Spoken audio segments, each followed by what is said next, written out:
Tuhan bersamamu. Dan bersama rohmu. Inilah Injil suci menurut Santo Yohanes. Dimuliakanlah Tuhan. Sekali peristiwa bersungut-sungutlah orang Yahudi tentang Yesus, karena ia telah mengatakan, "Akulah roti yang telah turun dari surga." Kata mereka, "Bukankah ia ini Yesus, anak Yusuf, yang ibu bapanya kita kenal?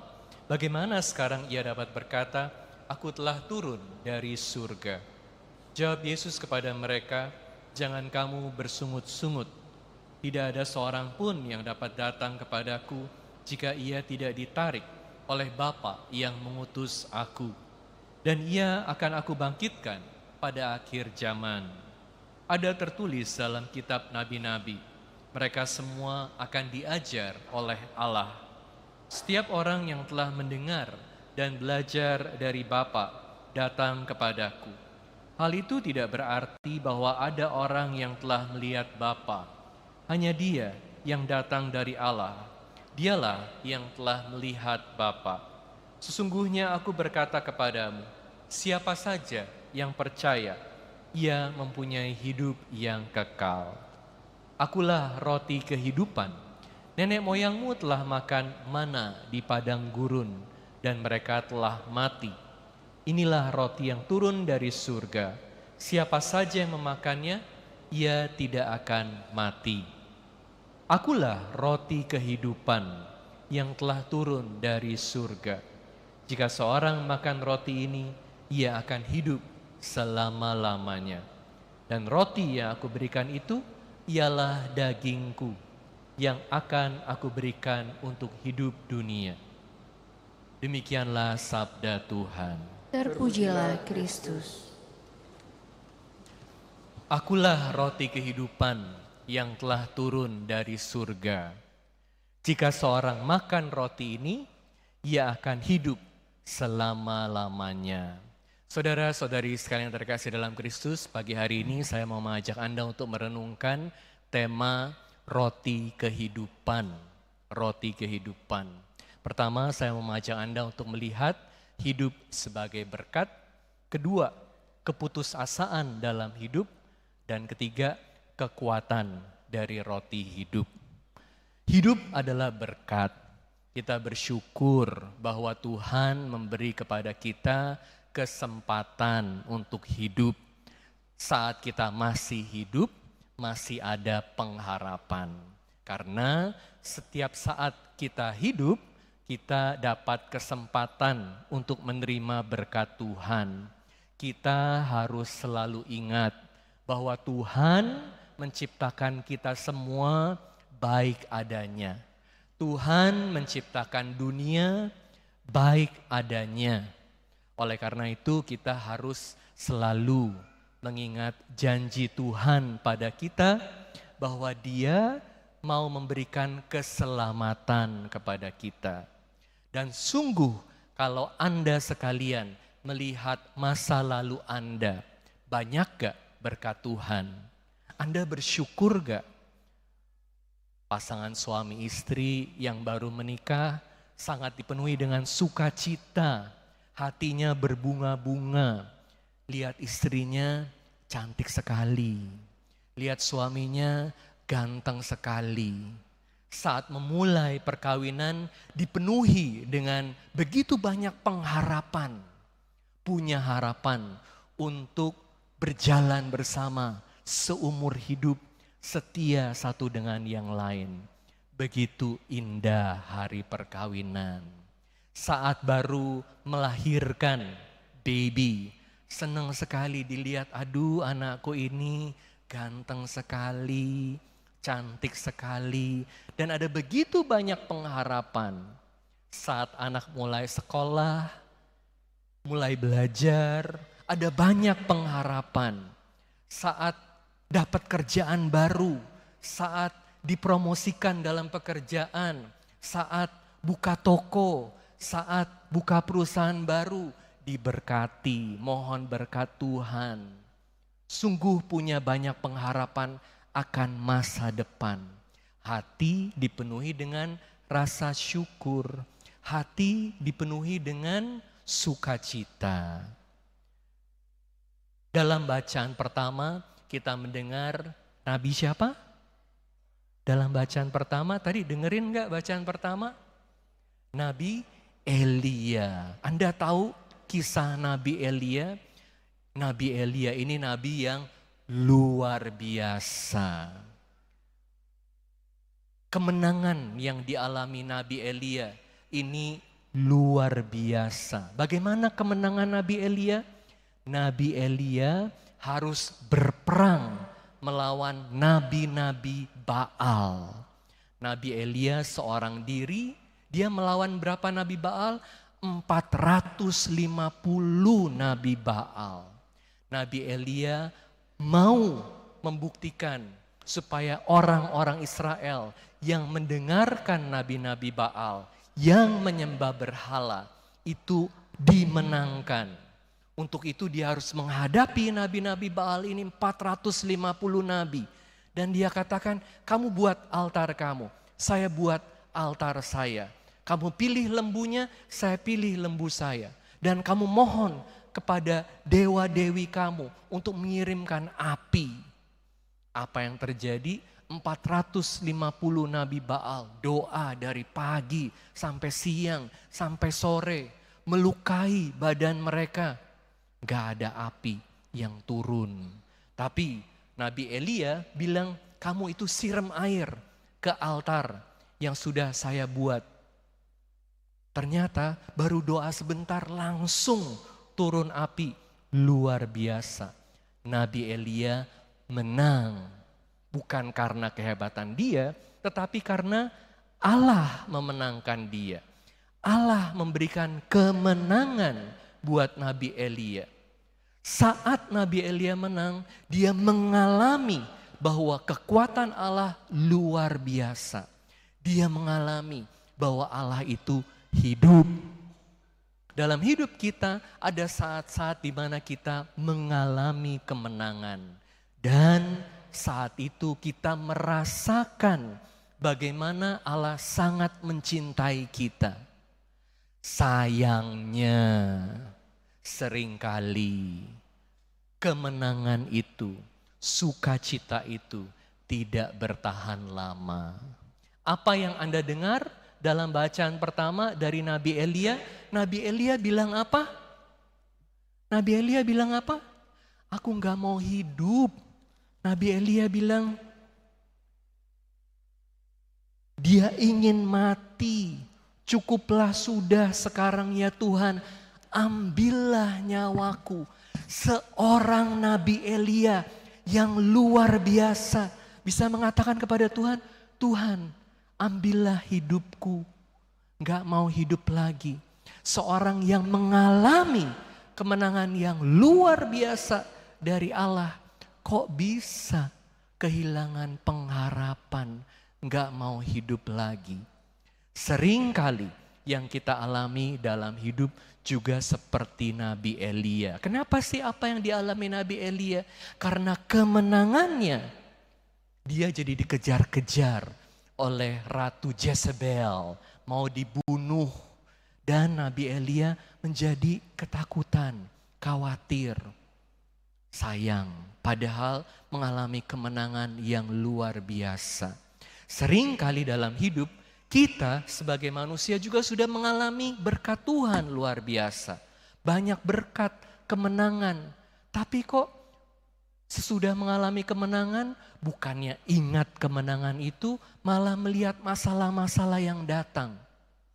Manusia cepat mengenali masalah, lambat mengenali rahmat Tuhan. Nah, ulang ya. Manusia cepat mengenali masalah, lambat mengenali rahmat Tuhan. Sekali lagi, manusia cepat mengenali masalah, lambat mengenali rahmat Tuhan. Kalau lihat masalah langsung takut, khawatir, dan tidak jarang putus asa. Padahal berkat Tuhan sudah dialami luar biasa. Kita seringkali lupa akan kemenangan yang Tuhan berikan kepada kita. Oleh karena itu, supaya kita bisa terus hidup dalam pengharapan, kuncinya apa? Kuncinya apa? Ekaristi. Ekaristi itu artinya apa? Berterima kasih kepada Tuhan. Kita bisa berterima kasih, kita bersyukur kalau kita rajin mengingat berkat Tuhan, rajin mengingat berkat Tuhan. Makanya dalam Ekaristi kita mengingat berkat Tuhan. Dalam Ekaristi dengan mengingat berkat Tuhan, dengan bersyukur kepada Tuhan. Seperti orang-orang Israel yang keluar dari Mesir, selalu merayakan kemenangan yang Tuhan berikan kepada mereka. Kita juga merayakan berbagai kemenangan yang Tuhan sudah berikan kepada kita. Sama seperti Tuhan memelihara kita di masa lalu, Tuhan juga pasti akan memelihara kita di masa depan. Makanya enggak boleh kehilangan pengharapan. Seberat apapun hidup kita, segelap apapun hidup kita, harus selalu hidup dengan pengharapan. Lihat berkat Tuhan di masa lalu, Dia juga akan menyertai kita di masa depan. Apalagi Yesus katakan hari ini, Dia adalah roti hidup, roti hidup. Manusia bisa kehilangan pengharapan. Elia bisa kehilangan pengharapan. Tetapi Tuhan tidak pernah kehilangan pengharapan atas kita. Luar biasa ya. Kita selalu bersyukur kalau ada orang yang percaya pada kita. Lebih daripada kita percaya pada diri kita sendiri. Ulang ya. Kita selalu bersyukur kalau ada orang yang percaya kepada kita. Lebih daripada kita percaya pada diri kita sendiri. Karena seringkali kita bilang, aduh aku gak bisa. Aduh aku gak bisa terus. Tapi ada orang lain. Mungkin papa kita, mungkin mama kita, mungkin sahabat kita, mungkin guru kita, mungkin anak kita. Yang bilang pada kita, bisa, ayo usaha lagi, ayo jalan lagi, aku temenin kamu. Dan Tuhan selalu temenin kita. Seperti Tuhan menemani Elia. Elia udah capek. Dia bersembunyi di bawah pohon ara dalam bacaan pertama. Dia udah bilang gak mau hidup lagi. Tapi Tuhan kasih kepada Elia makanan dan minuman. Udah makan dan minum, dia tidur lagi. Padahal udah makan dan minum itu harusnya jalanin misi Tuhan. Tapi Elia tidur lagi. Kedua kali dibangunin lagi. Makan dan minum. Baru sesudah itu dia mau cari Tuhan. Dia berjalan selama 40 hari, 40 malam ke Gunung Sinai. Gunung Horeb atau Gunung Sinai. Untuk apa? Untuk cari Tuhan. Untuk mengalami Tuhan. Untuk menerima kekuatan dari Tuhan sendiri. Kita juga harus begitu. Saat kita lemah, saat kita takut, saat kita khawatir, saat kita hampir kehilangan pengharapan, cari Tuhan. Di mana kalau Elia perlu pergi ke Gunung Sinai, tinggi banget ya, itu perjalanannya susah sekali ya. Kita nggak usah jauh-jauh. Datang ke gereja, ikutin Ekaristi. Karena dalam Ekaristi kita mengalami Kristus yang adalah roti hidup. Yang mengatakan siapa saja yang makan roti kehidupan. Akulah roti kehidupan, tidak akan mati, akan menerima hidup yang kekal. Dan ini adalah hadiah yang paling indah dari Tuhan. Tuhan mau kasih kepada kita semua bukan hanya hidup di dunia yang baik, tetapi lebih dari itu, hidup yang kekal. Jadi kalau kematian sudah dikalahkan oleh Yesus, apalagi yang bisa buat kita takut? Enggak ada lagi yang bisa buat kita takut. Yang perlu buat kita takut adalah dosa. Karena dosa menjauhkan kita dari Tuhan. Karena dosa mengambil dari kita kekuatan yang Tuhan mau berikan kepada kita. Karena dosa membuat kita kehilangan pengharapan. Karena dosa mengambil dari kita kehidupan yang kekal. Belajar terima kekuatan dari Ekaristi. Dan tentu kita bisa belajar dari contoh Santo Santa yang selalu menerima kekuatan dari Ekaristi. Salah satunya yang paling terkenal saat ini adalah yang akan jadi Santo Milenial pertama. Siapa namanya? Carlo Acutis. Carlo Acutis ini akan jadi Santo Milenial pertama karena dia lahir tahun 1991. Ya, Carlo Acutis ini luar biasa. Dia lahir di London tapi besar di Italia. Waktu dia umur 7, dia terima komuni pertama. Dan sejak dia terima komuni pertama, dia selalu rajin Ekaristi. Dia rajin adorasi. Karena dia tahu bahwa dalam Ekaristi dia mengalami Yesus yang hidup. Carlo Acutis bilang Ekaristi adalah jalan tol ke surga. Jalan tol ke surga. Dan karena teladan Carlo Acutis, papa mamanya jadi rajin ke gereja. Mamanya bilang, anaknya ini luar biasa. Waktu umur 7 tahun, habis terima komuni pertama, dia selalu yang ajak papa mamanya ke gereja. Mamanya cerita, sebelum Carlo Acutis itu ajak dia ke gereja untuk misa, dia itu lahir sebagai Katolik, tapi ikut misa baru 3 kali.